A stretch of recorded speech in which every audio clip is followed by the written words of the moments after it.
দেশবাসী এবং নতুন করে যে ফ্যাসিজমের পদধ্বনি না শুধু সকল আঙ্গিকে যে পদধ্বনি দেখা দিয়েছে, চাঁদাবাজ, দুর্বৃত্তায়ন, দখল, মানেটা কি? কেন ছাত্ররা জীবন দিল? কোটা আন্দোলনকে যখন বৈষম্য বিরোধী আন্দোলন যখন এক দফায় পরিণত হলো, তাহলে সাধারণ মানুষের যে ক্ষোভের জায়গাটি, সেই জায়গাটির পরে যেটা অর্জন হলো, তারপরে আমরা এসব কি দেখতে পাচ্ছি? নতুন করে আমাদেরকে কেউ ধার্মিক করার জন্য খুব করে লেগেছে, কেউ কেউ সকলের বন্ধু হয়ে গিয়েছে, কিন্তু প্রকৃতপক্ষে এদেরকে তো এই দেশের মানুষ চেনে। যে দেশটি যুদ্ধ করে স্বাধীন হয়েছে, যে নামটি অর্জন করেছে, সেই নাম এবং সুশাসন নিয়ে আমরা এগিয়ে যাব, বাকি কারোর সাথে আমরা কোনো কম্প্রোমাইজ করব না। স্বাধীনতা এবং সুশাসন প্রতিটি নাগরিকের জন্য আমরা দিতে চাই, এবং যেখানে আমাদের নেতারা বলেছে সৎ এবং নিষ্ঠার কোনো বিকল্প নেই। আমি সকলের কাছে প্রশ্ন করতে চাই, যারা আজকে বড় বড় কথা বলছেন, যারা মনে করছেন ক্ষমতায় গিয়েছেন, চলে গিয়েছেন, তাদের আচার আচরণ, তাদের কথাবার্তায় সৎ এবং সততা এবং নিষ্ঠার কোনো পরিচয় দেখা যায় কি না? যদি তা না হয়, তাহলে জনগণ ভোট দেওয়ার সময় নিশ্চয়ই চিন্তা করবে। আমাদের নির্বাচন প্রয়োজন, কিন্তু তেমন নির্বাচন নয় যেটা দিয়ে আরেকটি অপশক্তিকে আমরা ক্ষমতায় দেখতে পাই, সেটা কিন্তু আমরা কেউ চাই না। এদেশের জনগণ অত্যন্ত কষ্ট করেছে। আজকে 54 বছর পার হয়ে গিয়েছে। আমরা কোন সূত্রটা ধরে রাষ্ট্রটাকে এগিয়ে নিয়ে গেলে একটি আকাঙ্ক্ষিত লক্ষ্যে পৌঁছাতে পারবো, সেই সূত্রটা আমরা আবিষ্কার করতে পারি না। কাদের ব্যর্থতা এটা? যারা শাসক দল, তাদেরই ব্যর্থতা। তারা শুধু নিজেদের স্বার্থ দেখে। আজকে দেখুন, সারা পৃথিবীতে ফ্যাসিস্ট সরকারের বিভিন্ন সদস্যর নামে কি পরিমাণ শত শত ফ্ল্যাটের সন্ধান পাওয়া যায়। কি করে সম্ভব? তারা এগুলো দিয়ে কি করবে আমি তো জানি না। সালমান এফ রহমানের এত টাকা এখন কোথায় আছে? এত টাকায় কেউ নাকি বাঁচাতে পেরেছে? এই যে আমরা বলি, বারবার যে কথাটা বলি, সততা, জবাবদিহিতা এবং নিষ্ঠার কোনো বিকল্প নেই। আমরা সেই রকম একটি রাষ্ট্র করতে চাই। জাতীয় সমাজতান্ত্রিক দল, আমাদের নেতারা ইতিহাস বলেছে, আমি সেদিকে যাচ্ছি না। আমি চলমান বিষয় নিয়ে কথা বলছি। নতুন তারুণ্য নিয়ে আমরা দলে দলে এগিয়ে যাব। আমরা রাজনীতির জন্য, দেশের জন্য, দলের জন্য আমরা সৎ হব, দায়িত্বশীল হব। এটা আমি মনে করি যে এই অঙ্গীকার যদি আমরা করতে পারি, দলকে এগিয়ে নিয়ে যেতে পারবো এবং দল নিয়ে আমরা গর্ব করতে পারবো। যে নেতৃত্বের কথা বলা হয়েছে, আসম আব্দুর রব, দাদা সিরাজুল আলম খান, মোহাম্মদ শাহজাহান সিরাজ, নূর আলম জিকু, প্রত্যেকটি মানুষ সৎ ছিলেন। আপনারা লক্ষ্য করে দেখবেন, কাগজপত্র গুগলে প্রয়োজনে ঘাটাঘাটি করে দেখেন যে এই নেতৃবৃন্দর বিরুদ্ধে কোনো কথা আছে কিনা। আমি শেষ করব, আজান হতে থাকুক, আমি শেষ করে দিব। আমি মনে করি এই বিভাগীয় প্রতিনিধি সভার মধ্য দিয়ে রাজশাহীতে যে একটু প্রাণের সঞ্চার হয়েছে, প্রত্যেকটি জয়পুরহাট বাদে প্রত্যেকটি বিভাগ থেকে, প্রত্যেকটি জেলা থেকে লোকজন, আমাদের নেতৃবৃন্দরা এসছেন। আপনারা দায়িত্ব নিয়ে বাকি কাজগুলি করুন।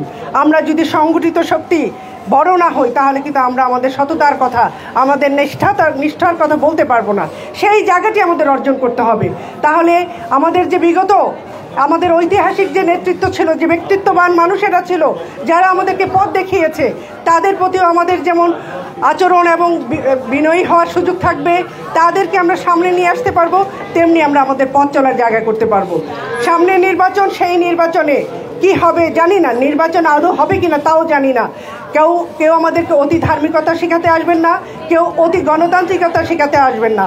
বাঙালি কিন্তু, বাংলাদেশি মানুষ কিন্তু সবটাই জানে।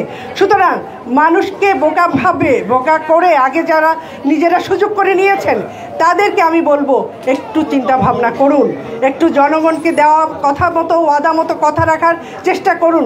তবে আমি মনে করি ভবিষ্যতে যারা ক্ষমতায় যাবেন, তারা যদি এখনকার চলমান যে সংকট, সেটিকে মাথায় নিয়ে যে সংস্কার কার্যক্রমের তালিকা প্রস্তুত হয়েছে, সেই সনদে যে অঙ্গীকার করার কথা হয়েছে, এগুলি যদি আপনারা মনে না রাখেন, তাহলে ভবিষ্যতে কিন্তু আপনাদেরকেও সেই যেভাবে বিদায় করা হয়েছে ফ্যাসিস্টদেরকে, সেইভাবে বিদায় করার জিনিস কিন্তু আমরা জানি।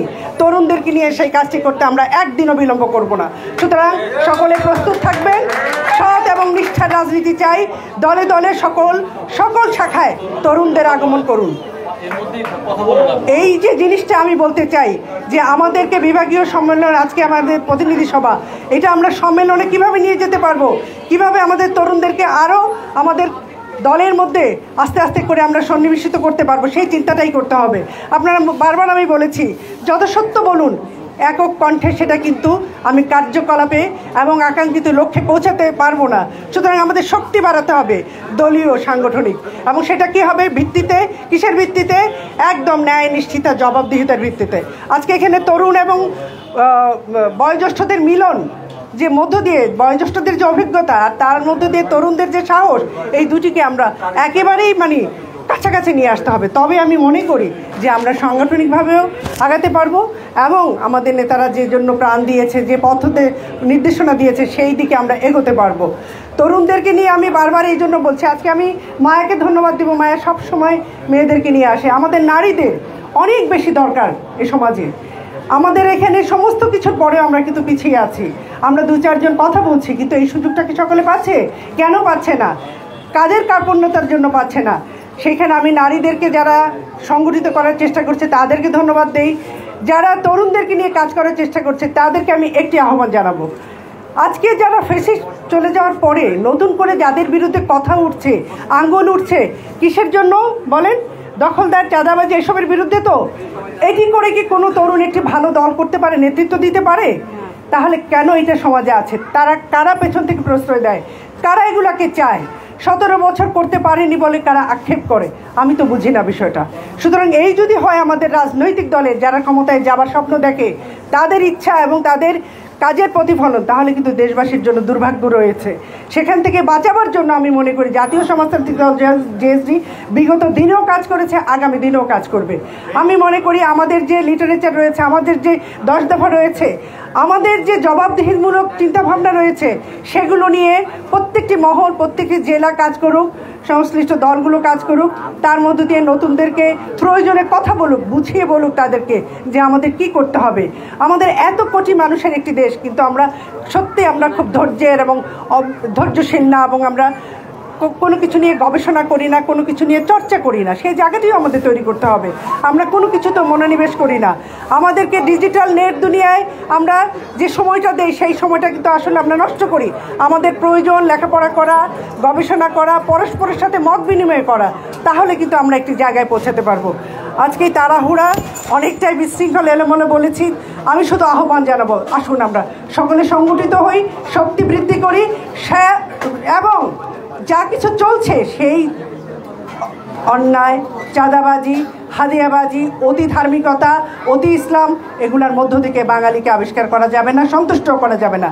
100 বছরের পুরনো বাঙালি ঐতিহ্য নিয়ে, স্বাধীনতা, সার্বভৌমত্ব নিয়ে আমরা আমাদের অস্তিত্ব, বাঙালির অস্তিত্ব নিয়ে এগিয়ে যাব, এবং সেটার মধ্য দিয়ে আমরা আবার প্রত্যেকটি মানুষের তৃণমূল পর্যন্ত তাদের স্বাধীনতার স্বপ্ন স্বাদ এবং আমাদের যে সাংস্কৃতিক বোধ, সেগুলো নিয়ে আমরা কাজ করব। এই আহ্বান জানাচ্ছি সকলে আমাদেরকে সাহায্য করবেন, পাশে থাকবেন, তাহলে আমরা আরাধ্য লক্ষ্যে পৌঁছাতে পারবো। আমরা যখনই কোনো অন্যায় হবে তার প্রতিকার এবং প্রতিবাদের জন্য দাঁড়িয়ে যেতে পারবো। সকলে ভালো থাকবেন। এই রাজশাহী আজকে যারা বিভাগীয় এই প্রতিনিধি সভার আয়োজন করেছে, সকলকে ধন্যবাদ জানাচ্ছি। কষ্ট করেছে আমাদের বাবর, কষ্ট করেছে মামুন, কষ্ট করেছে আর অন্যান্য সকলে।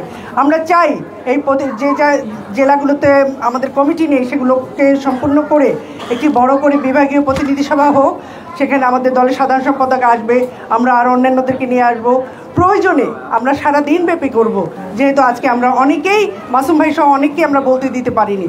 আর আমরা কাজ করব, কাজের মধ্য দিয়ে যদি আমরা একতাবদ্ধ হই, সেটা আমাদের থাকবে।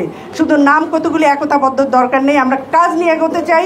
আমরা আমাদের পথের সাথীদেরকে, বিগত সাথীদেরকে সবাইকে পাশে পেতে চাই। ধন্যবাদ। ভালো থাকবেন সবাই, ভালো থাকবেন সবাই।